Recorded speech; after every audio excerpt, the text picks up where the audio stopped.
Доброго времени суток. Очередной ножик делаю. И в комментариях попросили, чтобы показал, как колечко вот это вот сверху одеваю. Упрочнительное. Вот сейчас это покажу. Увидел я это на рисунках путешественников древних, таких, когда еще фотографии не было.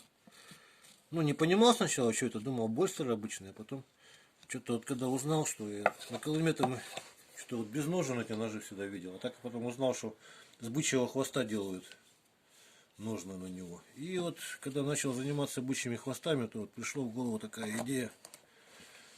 Рукоятка один раз треснула, и вот кожаными колечками вот такими упрочнял, только разными. И в общем,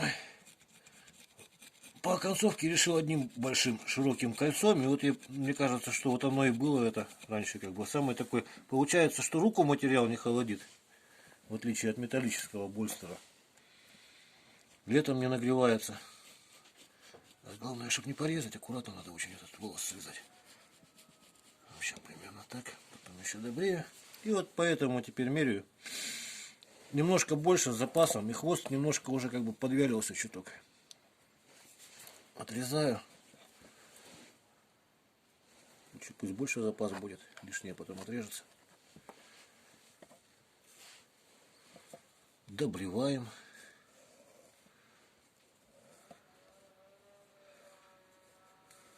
Про этот нож потом уже он упрочнит конкретно, я вам продемонстрирую. Я на нем тоже, короче, вот по условиям договора, короче, вот такие ножи, которые я делаю, дорогие, своим весом испытываю. То есть на кирпичах вот так вот ставить буду, весом наступать, потом подтягиваться на нем.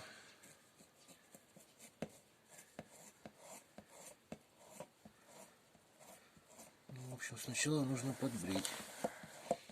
Так. Ох ты, елки-палки, что-то режу уже. Маленько срезал кожу, но это не страшно, по сути. Так.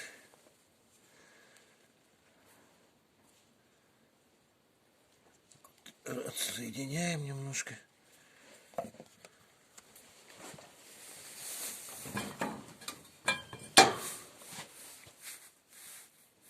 Такие вот натягиваем вот такие вот палки круглые. Легче его брить.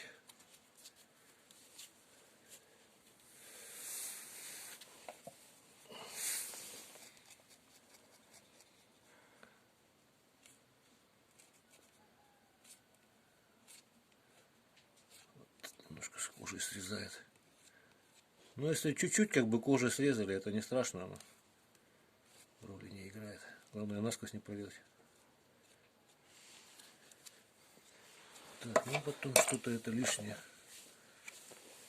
Вот еще осталось.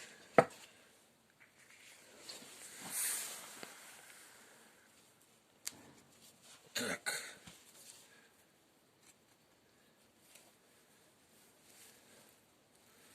Блин, что-то не получается.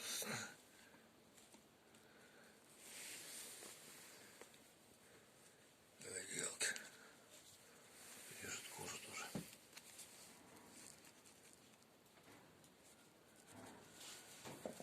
Вот, и сейчас я его выверну наизнанку.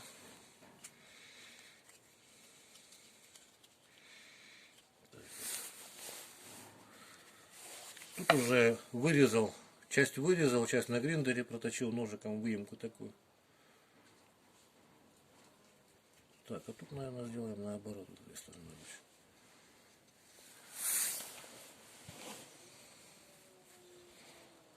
Вот аккуратно, чтобы он не разрезал все это дело. Вот и натягиваем потихонечку. Спицей такой помогаем. Как на шиномонтаже, в общем. На диск натягиваете покрышку.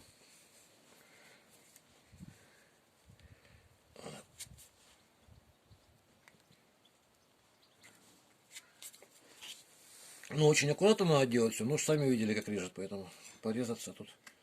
У меня этот БФ, клей человеческий, раньше был. Частенько пригождался. Сейчас вроде немножко меньше резаться стал. Но все равно бывает, надо Аккуратно что-то сделаешь. В общем, техника безопасности прежде всего. Ну вот у меня сейчас опыт, а так вот вообще лучше, конечно, ну, вот чем-то лезвие, наверное, перемотать, чтобы безопасно было. Вот так вот его и натягиваем. Дальше.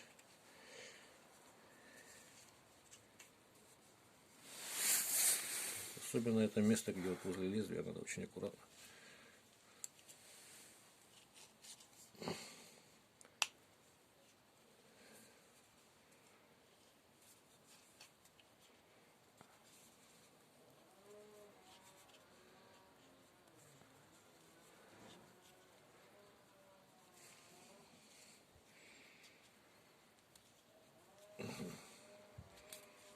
Так вот.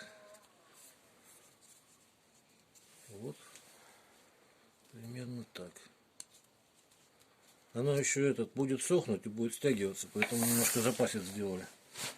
Вот теперь вот ниточка, хорошая немецкая ниточка у меня вот такая вот, давно как-то купил. Вот эти вот места все надо как-то, в общем, вот прижать его. Сырая кожа, она хорошо очень формуется.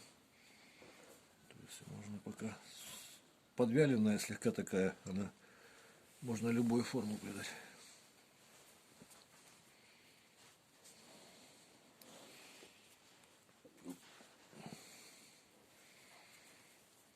Ну, и, наверное, и достаточно так на узел. Ну, во время сушки еще буду вот поправлять, подходить вот так вот. Ага, туда вот немножко надо еще подтянуть, что-то сильно как бы.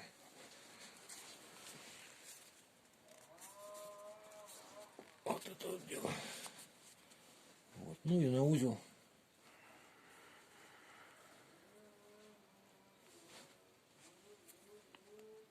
Вот. А теперь она будет сохнуть и обжимать ее все прямо. Сильно-сильно сожмет. Ну, преимущество в чем, что оно как бы упрочняет здесь хорошо. Никаких растрескиваний, ничего. И легкое, не холодит руку, как металл. В жару не нагревается сильно. То есть комфортно руке и прочно, надежно. В общем, доделаю, продемонстрирую все. Всего доброго, до свидания.